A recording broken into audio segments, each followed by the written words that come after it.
नवीन तरुण जे आहेत ना, नवीन तरुण त्यांनी काळजी करू नका लग्न होत नाही म्हणून. कारण लग्न म्हणजे स्थैर्य, लग्न म्हणजे सुख 100% नाही. लक्षात घ्या. तुम्ही आनंद समाधान असणार नाही, ह्याच खरा सुख आहे. लक्षात आला.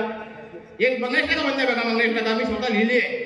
ही जर फॉलो केलं ना तर घर आपलं चांगलं होणार. 100% स्वर्ग होणार घरात. स्वर्ग म्हणजे काय? जिकडे स्वच्छता आहे, जिकडे आनंद आहे, जिकडे हरिनाम आहे, जिकडे हास्य आहे तो स्वर्ग, आणि पश्चाताप म्हणजे नरक. आणि म्हणून ही मंगेशला कशी लिहिली आहे बघा, ती सगळ्यांनी ऐका. आणि ह्याप्रमाणे जर वागला तर 100% आपलं घर उजवा होणार, आपलं देहही उजवा होणार. ती कशी आहे बघा, कारण मी आता योग कसं आहे संगीत आहे ना, म्हणून मी आपली मंगेशला म्हणते, आले आप्त सगळे सोयरे मित्र मंडळी, आशीर्वाद द्यावया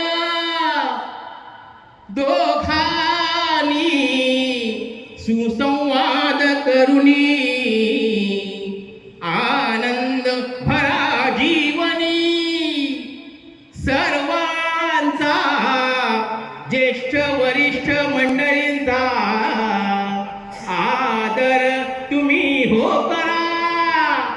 हात आशीर्वाद मिळे तुम्हा वधूवरा, सुखी होईल संसार शिवमंगल. सावधान सकारात्मक करा. जाऊ दे जरा तुमच्यात आमच्यात गंमत असतात. आणि ही गंमतच करून करून आपण पुढे जायचं. लक्षात आहे ना.